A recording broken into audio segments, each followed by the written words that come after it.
start by saying, look, the podcast is going to change. Whether it continues with just me for a little while or whether we start up a new season in the future with Randy. Randy's got to take a little break for a little while. He's just got too much going on. And I value the fact that he's committing to other things. It just took a little while for the communication to catch up to me. With that being said, I still am passionate about the podcast, and I still have things that I feel like are beneficial to people to hear, and I hope that you guys enjoy this, and I hope that I can get you the content that kind of sums up everything that's going on in the pro scene, everything that's going on in Utah. Some new paddles coming out.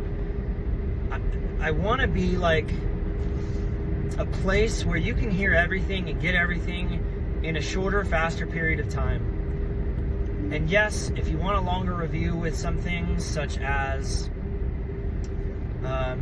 in-length paddle reviews, I'm probably not the place for that, and that's fine. But anyway, let's get into it. Our last podcast, we interviewed John Thorn. He is one of Utah's best talented athletes in the pickleball scene here. And I was lucky enough to be able to play with him. It was really awesome. And I want to give an honest review of how it went and talk a little bit about our game styles, talk a little bit about the event. So Utah, it has been pretty well known for having a really high-level Moneyball event, usually once a week or once every other week at Club Pickleball USA in Orem. Ever since the Pickler got built in Lehigh, technically located in Saratoga Springs, we have since moved the Moneyball over there. And actually, we hadn't played the Moneyball almost the entirety of 2026 until this last month. I think it started to pop back up. So maybe October. I'm not sure what the reasoning was for, but it is one of the highest level non-duper rated events you can play in for money. And usually you have Bryce Larson, who is a 5'7" duper, and other high-level 5'0" plus people there. I would generally say your 1, 2, and 3 people are 5'0" plus players. They end up going away with some significant cash.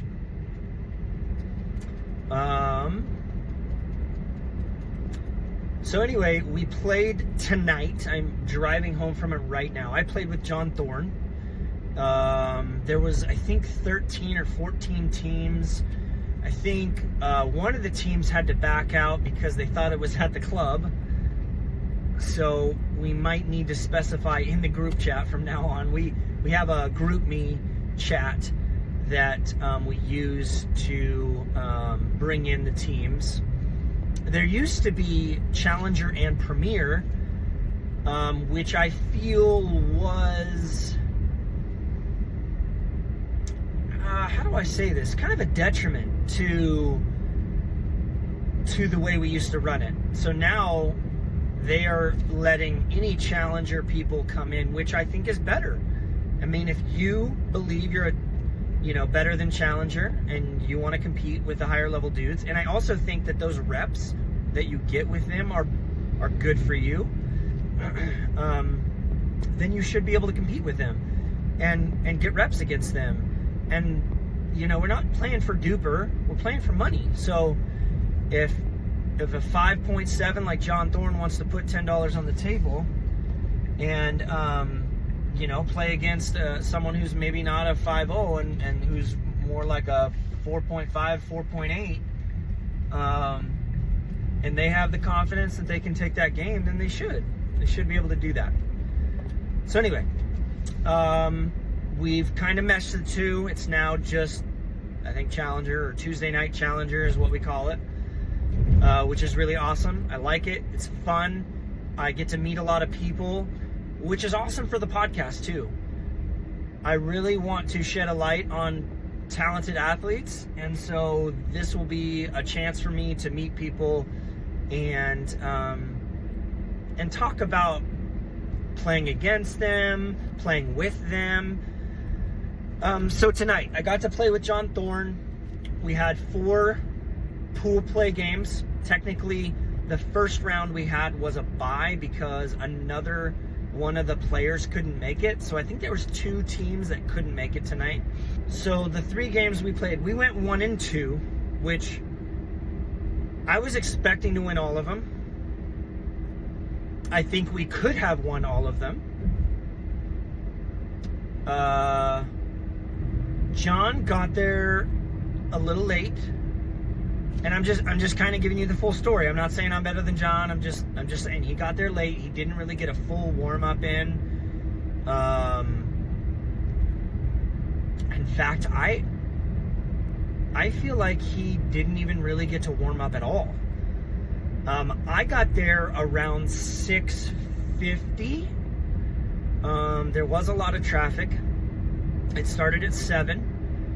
And when I got there, I kind of started to warm up with 2 other people that that I've seen before, but I didn't really know. And then one of the friends that I've played a tournament with in the past, his name is Eddie Gardner.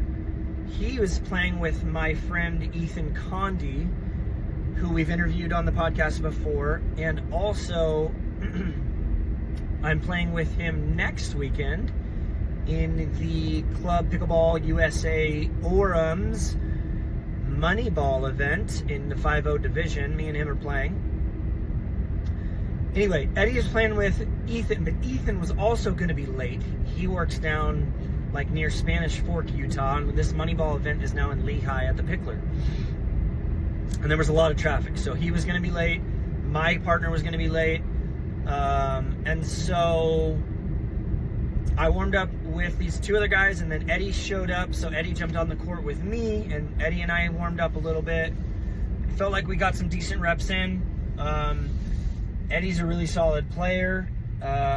He was really hitting, I want to say like J.W. Johnson style, wristy top spin balls at me, which were really hard to return, and I haven't really ever seen that before, so props to him. He's got a really good flick from the kitchen line with a lot of wrist and top spin, which is really cool. And so seeing that I was working on returning those, and that was really hard. And anyway, after the warm-up, John got there. We started playing at like 7:20-ish, 7:25 maybe. Our first game, we played,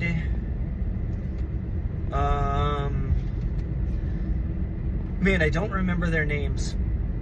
I remember the 3 pool play games. So one of the teams we played were Cade and Ryder Boydston.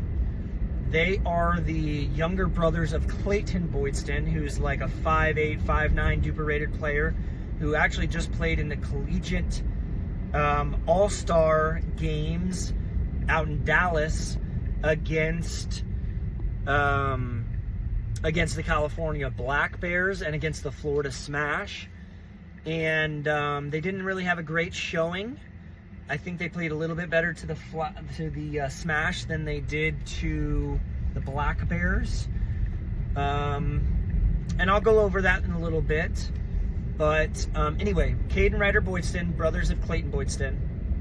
Liz Boydston and Clayton Boydston are the head pros at Pickler in Lehigh. So if you're looking for some coaching lessons, I've gotten coaching lessons from Clayton before. He's a great coach.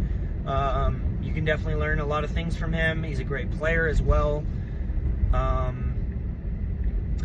Anyway, so Cade and Ryder Boydston, and then one of the other matchups was Job Santillan, I think is how you say that, And then, sorry, I'm driving by a restaurant and there's an ambulance and a fire truck. Bummer. Okay, and Job Santillan, and I didn't know his partner. No, we didn't play them until later. I'm sorry. We played Dylan Heaton, and his partner, I think was like Antoine. I think that's how you say that. Or Antonio or something, or Anthony. I don't know. Didn't really meet him on a good basis, and I'll get into that.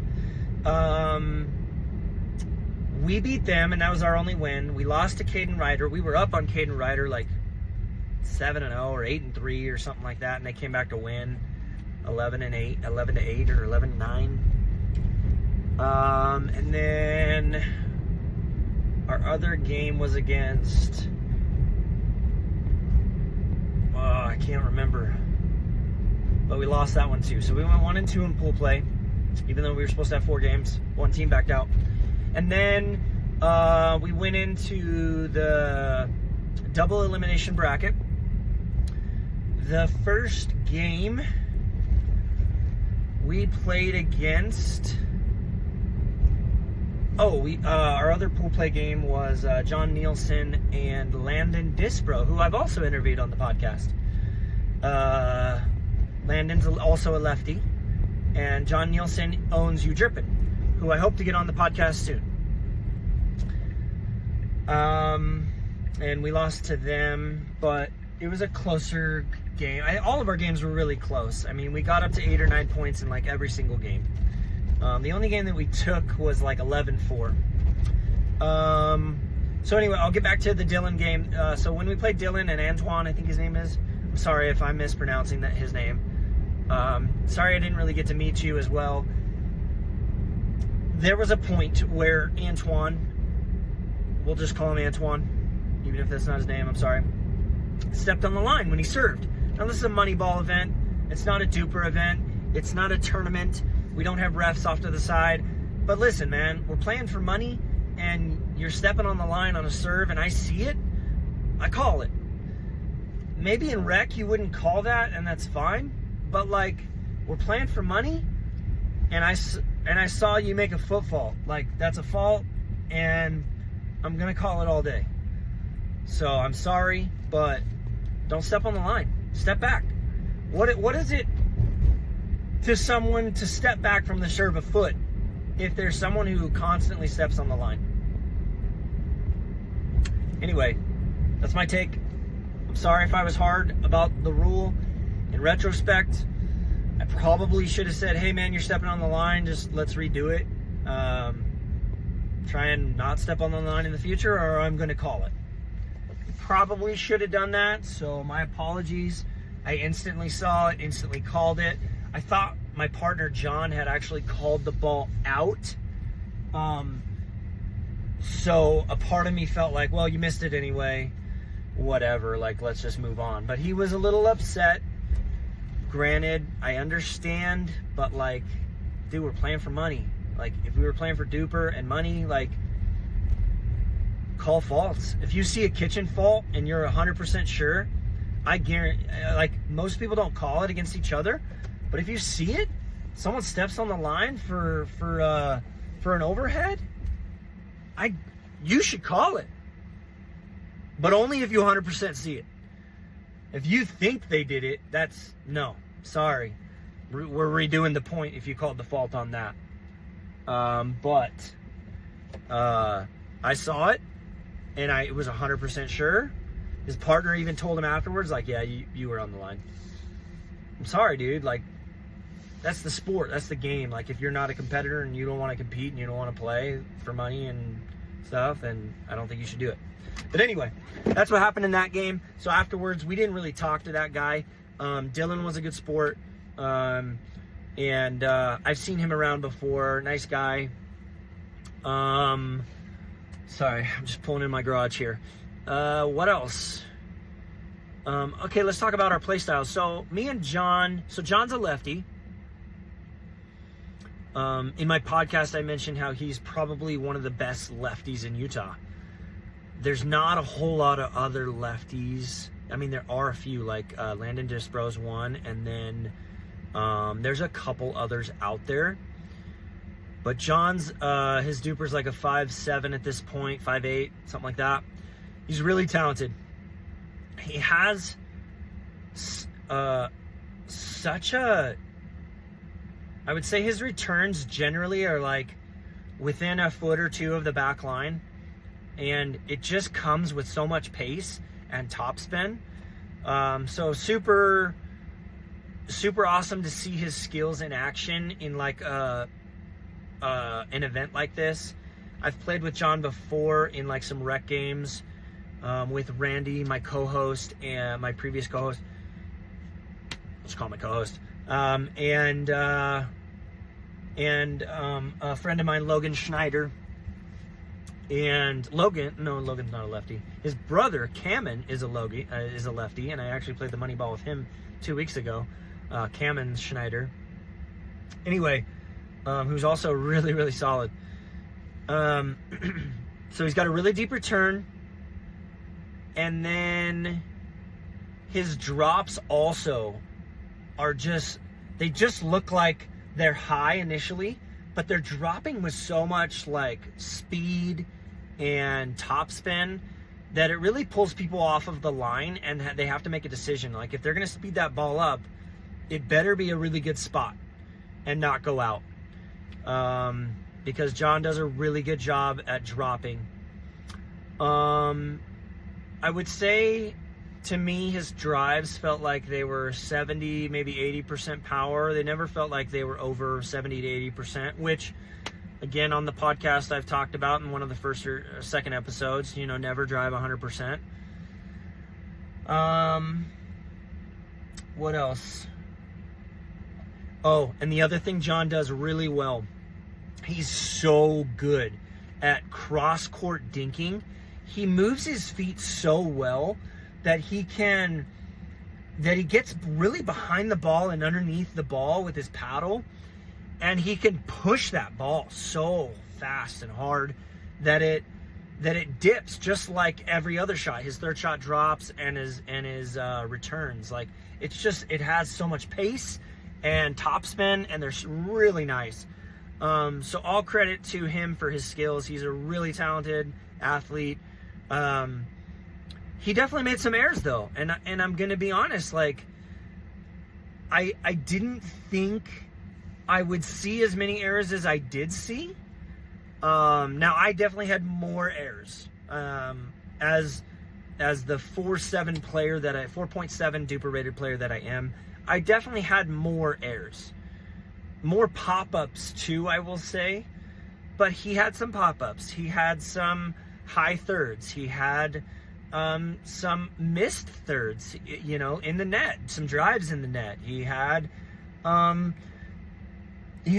dinks where he got pulled out pretty far off to the side, and I was like trying to cover middle, but also he has a really good two-y roll where he cuts that thing all the way back across court. So a part of me felt like I didn't want to cover middle, because if I did and he rips that thing across, the other guy was going to burn me down the line. So that was one of the struggles I think I had playing with John.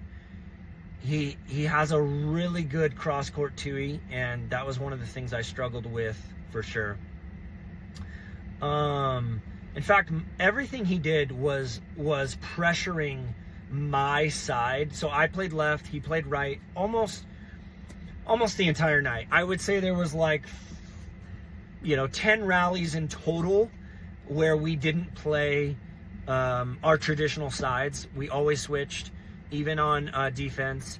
And what else? But yeah, I guess I didn't expect as many misses, but again, he didn't get to warm up, so there was that.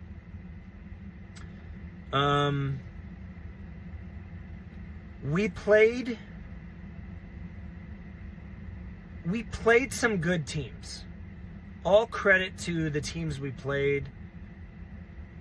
All of the teams turned it up tonight and played well. I had some nerves for sure, and I think that's why I missed a little bit more shots than John in that regard. But also, I've been dealing with like some mental struggles lately. I play in a pickleball league on Monday mornings, and I haven't been doing very well personally, and I think it's a mental block. Like I feel like I'm a better player than the players I play with. And you know, if that's how you feel, like if you're in my shoes and you feel like you're a better player than the players you're playing with, and you don't perform to that ability, it hurts you. It you know, it affects you. And so mentally I've been kind of dealing with that lately. And it's no offense to the players I play against, they're good players. I just think that I generally, on a normal basis, like if I'm playing with John, I would dominate these people. And so I got to learn to play with different partners every week, and it's tough. But anyway, so my performance overall tonight, I felt good. I felt like I wasn't at my peak, but I was like right underneath of it, which felt really good for the past 2 weeks that I've been kind of like mentally upset about how I'm playing. I had some really good, I would say overall my drives were 90 to 100% power. I made probably 9 out of 10 of them overall throughout the entire night, which I feel like that's one of my biggest strengths as a player is my drive. I almost always drive center because that's the lowest point of the net. Drops similar. It's with my drives, it's not always. Sometimes I'll go down the lines on the other sides too, just depending on. And another thing too is I've been watching Ben Johns lately, and he's been always driving at the person that is transitioning, and so that's something I've been trying to implement as well. Watch how they're transitioning, and see if I can make a ball really difficult for that person to get. I feel like if you drive someone who's transitioning, you typically are going to have more success. And so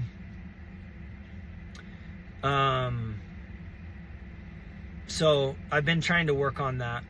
But typically my drives go middle, and because that's the lowest point of the net, and I have a lot of success with it. I have a lot of power behind my drives, and off, I would say 9 out of 10 times they're going in.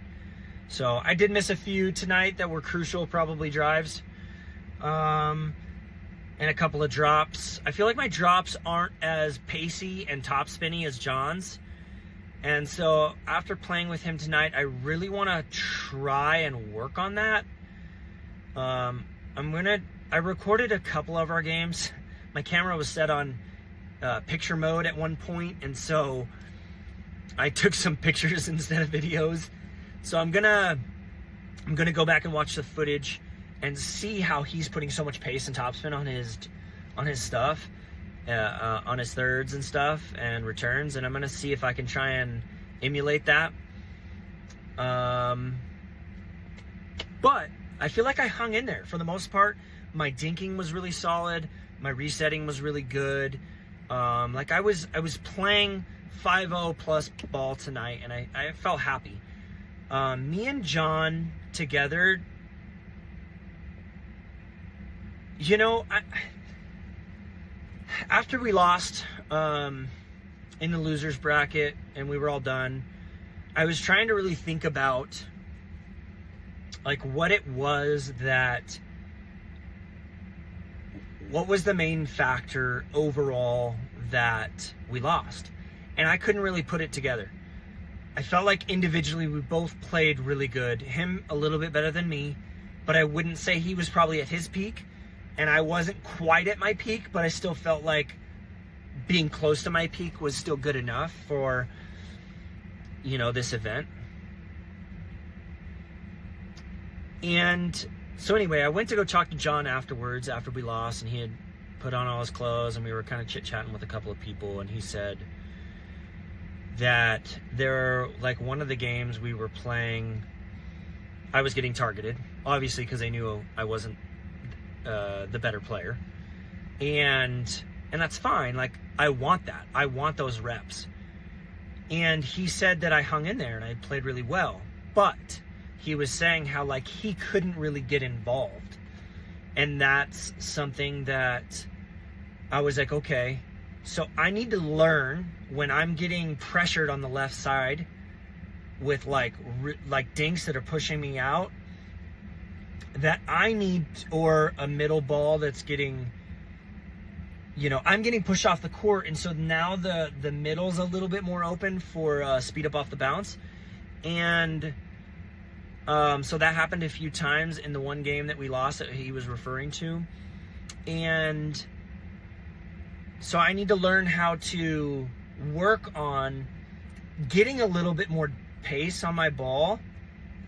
And one of the recommendations he said was to maybe move my feet well enough that I get around into a forehand instead of a backhand. I have a good two-way backhand, which was working well tonight. My slice backhand one hand is not great. It doesn't really push the ball out. It doesn't really add a whole lot of pace.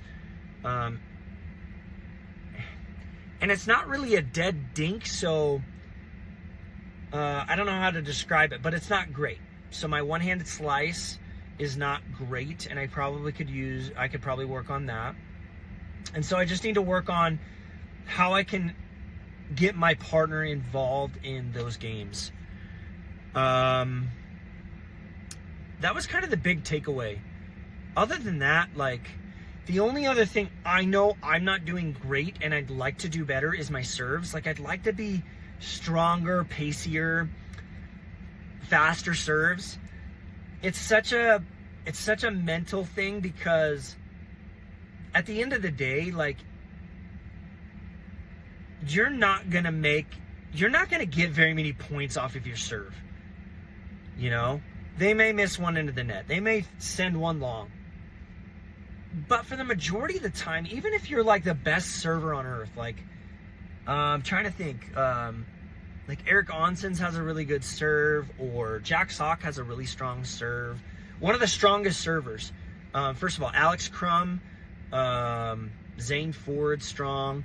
And then you have Grayson Golden, probably the strongest server on the Pro Tour, right? Even him, I mean, yes, he's playing with pros, right? But he's not getting 7 points a game from his serve. So part of me is like, just make it in. You only get 2 opportunities to get points. It's from you and then your partner serving, right? And so if you miss a serve, now you only get 1 chance to make points. So it's really important that you make your serve. And so I've been kind of very critical on myself to not put too much on it, especially when I'm playing for money or duper. When I'm playing rec games, I try a little bit harder to work on my serve, to make it pacier and be more consistent with it. But I've tried to copy Eric Onsens with like the walking into the court approach. I've tried to copy Ben Johns with his kind of like rocking motion and then serving. I've tried to copy Gabe Tardio. I've tried to copy Dylan Frazier. I kind of have more of like a Dylan Frazier serve. Like, it's not super pacey, but it gets in, you know? I make 9 out of my 10 serves, and I'd like to have it more. I'd like to make 99 out of 100 serves. But yeah, I think it's important to make your serve, and especially when you're playing with someone who's 5.8 duper or whatever John Thorn is. Like, let's get 2 chances to get a lot of balls and make points. So that's another thing I'm trying to work on as well. Anyway, the winners tonight were Dawson Davis, who's like a 16, 17-year-old kid. And 16, 17-year-old kid. He plays for the Fourth squad. Fourth is a paddle protection company for your paddle. They make other things too, but that's kind of their biggest thing, I think. And I think they're located down in the Provo area. So if you like having paddle protection, you don't want to ruin your paddles. I personally use them. I use Tui Nation, which is Connor Gurnett. Ever since he kind of like came onto the scene, I've loved his two-handed backhand, and I've tried to emulate the way he hits balls, and so I use his paddle protection branded one, which is a purple. I love the color purple, so I put that one around my paddle. It does add weight, which is another thing. I'm just used to it by now, but it's something that I do like is to have a clean paddle. It also protects your edge guard. If you're someone who scrapes the ground sometimes or whatever, it protects your paddle. So it's, you know, I've never had a what do you call that? I can't think of it right now, but the paddle protection plastic piece around a paddle, which I also really like having. Like, I don't like playing with gearboxes that don't have them, or paddles that don't have them. But anyway, where was I going with this? Fourth, Dawson Davis. So anyway, he plays for Fourth, and they're a big brand, I would say, in the paddle protection business, and they make some really cool stuff. Fourth has like these Fourth Night thing, which hopefully I'll get into in the future, and hopefully I'll be able to like interview someone like Dawson on the podcast later. But they do like, they're a bunch of like little kids. So Elsie Hendershot was on there. She's now a PPA pro. She's a Fourth player. Leah Jones, Elise Jones's daughter, is also a Fourth player. So they deck them out, they sponsor them. And Fourth, UDrippin, and Holbrook are all located here in the we'll say Provo-ish area of Utah. And so they've all kind of like banded together a little bit. So you'll see a lot of the like talent here play with Holbrook, Fourth stuff, and UDrippin stuff. UDrippin's probably one of the biggest companies there is. He's now coming out with his own shoe brand, by the way, which is really awesome. John Nielsen was there tonight. Shout out to him. Hopefully we can have him on the pod.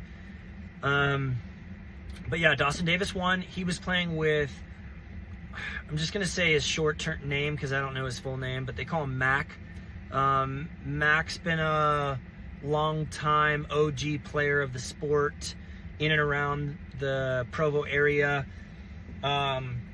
Really good, solid player. He plays in the A-League, which is on Monday mornings as well. I always see him there. Well, maybe not Mac, but I always see the A-League players there. And sometimes John Thorn is playing in the A-League. So the A-League, well, I guess they're not the A-League anymore. Anyway, the clubs at the leagues at the club are, we now own A through G or whatever it is. And then we have women's leagues and we have mixed leagues. But the old A-League is now a Moneyball league, and I think they could just call it Benji Wohan's league. I don't actually know Benji Wohan. I've never met him personally, but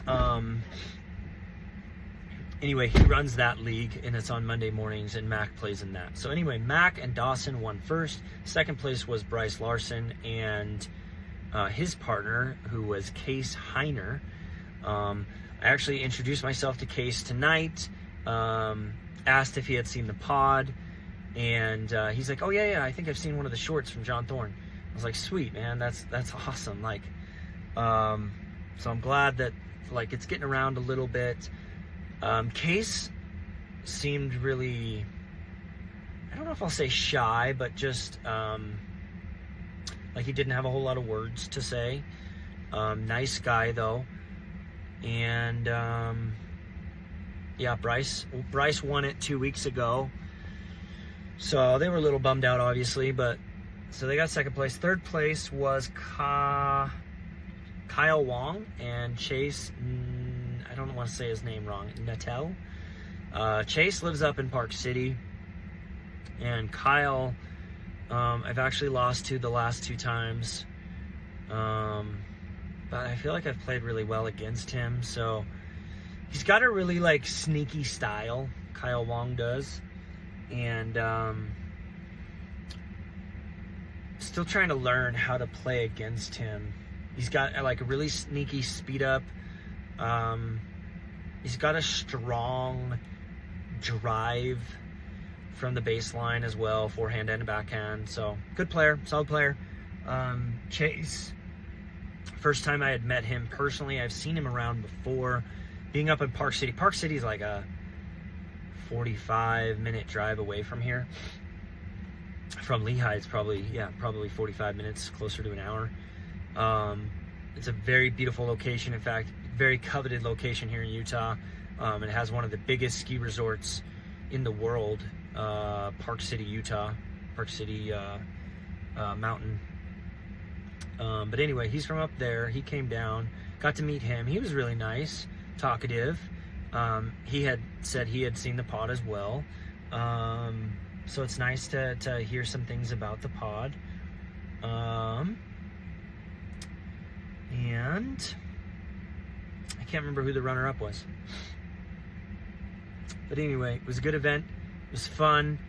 I'm going to try and wrap this up, but yeah, a couple of takeaways. I feel like I'm back in my groove, which is nice. It was interesting playing with John. I definitely feel like we could never get into a rhythm, is what he said. And I don't know if I necessarily agree with that. I just think there was a couple of things I needed to see and learn from him. He said we'll do another one again. I said thank you, and you're nice and you're being kind. He wants to win. He wants to win money, and I appreciate him playing with me a lot. I don't expect him to play with me again. I expect him to play with someone who, you know, he plays well with, but I also hope that he plays with other people like me. It was a great opportunity to play with someone who's very talented like him. I have a lot to learn from him. So hopefully the 2 or 3 games that I got on camera, I will probably do a review on my next podcast for that, for one of our Moneyball games, and we'll go over why we lost, why we won, or whatever else.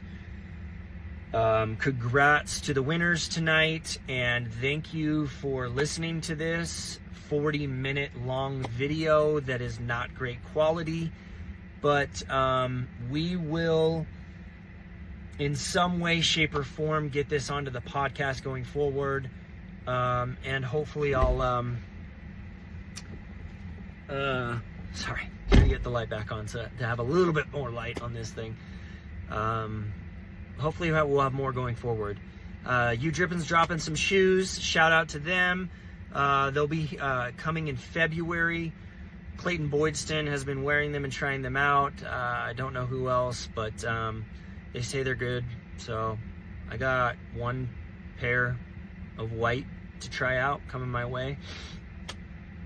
I've actually been having some foot problems with my Skechers. I don't know if I'm buying a half size too small, but I also feel like I need wide toe shoes from now on. So I may end up switching to a different shoe going forward, even though I have 14 pairs of Skechers in my trunk. I do have one pair of Winner's Edge shoes, which is the same shoe that J.W. Johnson wears. I've been trying to wear those a little bit more. They are a heavier shoe, but they have like an internal sock, which is really nice. They definitely have a little bit more room, but I'm gonna find some wide-toed shoes from now on that I like. I might go back to Babolat. The thing that I hated about Babolat, the Jet Mach 3s, was the tongue didn't come up enough, and I felt like the laces were cutting off my circulation on my ankle. I like my shoes very tight. But I did buy the wide-toed version of those, and I did love how much room it gave me in those. So I might go back to those. We'll have to see how the new ones. I don't feel like a lot of companies are coming out with wide-toed shoes, and I don't know why. That's a big thing. Like, people want more room in their toes. So hopefully, I mentioned that to John Nielsen too. Like, hopefully he'll make some wide versions going forward. And I asked him, because I love the color purple. I was like, look, dude, I love like the head purple shoes, but they're for women, and they can't get them in a men's size, at least to my size. So I wear 10.5 men's, which is like what is that? 12 in women's. So they just don't make it. I think it's a size and a half up. I think that's right. Yeah, 12. They just don't make 12. Like, the highest size they go is like a 10.5, which is super frustrating. I wish there was more colorful options, and I wish there was wide-toed options. Anyway, I'll wrap it up there, guys. Great night. Had fun. And looking forward to the future of the pod. I hope we'll have some better content going forward. I'm sorry that this was recorded on my phone in the car. It's just, I had time, and my life is busy now, and I apologize. I will record another episode on the camera, and I will have a review next time of some footage of John and I for you guys to see, and we'll go over a couple of new things that have been going on in the scene. But a shout out to all the Utah players. Shout out to Clayton Boydston out in Dallas. Shout out to Liam Duffin. Shout out to Elsie Hendershot.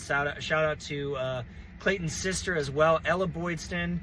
And I actually don't know who their fourth person was. I've never met them, but they play for the Utah Tech University team, which I think is technically based out of St. George, Utah. But they just all like take online classes and play up here in Provo together. There's a big tournament next week. Hopefully I can get this out, called the Best of Utah, I think it's called. I heard that there's only like 5 or 8 teams signed up, something like that. Now these are like the best of the best players. So it's a big tournament run by The Kitchen, located in, I think it's Kaysville, Utah. So it's quite a drive to get up there, but really good quality tournament. I've never been to it. I may try and go and get some pictures and footage. I don't know. I'm not a picture guy. I'm not a photographer, but I may try and add that going forward in the future. I don't know. And if you're someone who's outgoing, who wants to be a part of the pod, let me know.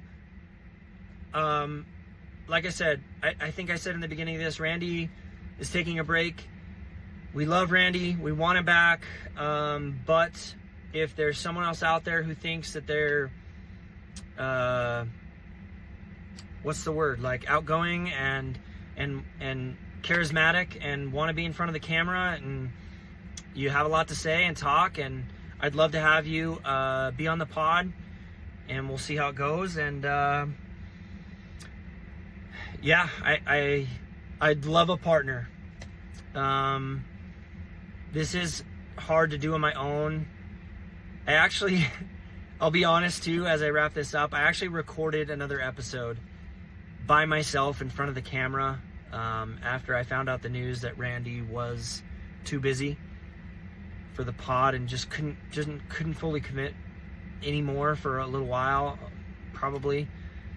And it was really devastating watching that footage back. I was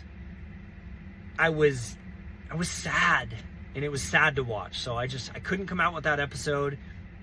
I will have more later down the line for you guys. One of the things I also wanted to mention, but I won't go in depth, is the Forge and Bond company. I was a part of their photo shoot, and they actually had that down near in Spanish Fork at a home that was beautiful, and they did it in a backyard, and they ended up not using that footage for I think the majority of their stuff, but Maybe I'll post that video in the future as well, or something as a short or something going forward. But it was cool to be a part of that. And I'm not going to say I love the paddle. I really don't love it, but I will say they have some cool things about Forge and Bond that are intriguing, and hopefully going forward as a Utah-based company, I want to go tour the factory and show you guys a part of that, and show you how they make their paddles, and hopefully going forward they'll be a paddle to reckon with, and yeah, it's cool to see another USA-based paddle company, so pretty cool. Yeah, guys, I think that's all I got for you. I've been making some personal videos. If you want to look up Sky Peterson on Facebook, it's just about a day in the life, and I kind of go over my work situation, my life situation. You're more than welcome to check that out. Follow me. I post them on Instagram as well, so if you'd like to take a look, follow me. So that's kind of what I've been doing. My wife and I also kind of started a podcast. We've only recorded one episode so far. It's called Every Turn Together. And again, we talk about our family, which is chaotic and crazy and fun and an experience. So if you're into learning about me and my family, you can check out Every Turn Together on YouTube. It was like a 14-minute episode that we recorded and got up in one day, and eventually we're going to talk about my son more and our family more and how we're neurodivergent. Yeah, I think that's it, guys. We'll wrap it up here. Thank you so much for watching the pod, and we'll see you next time.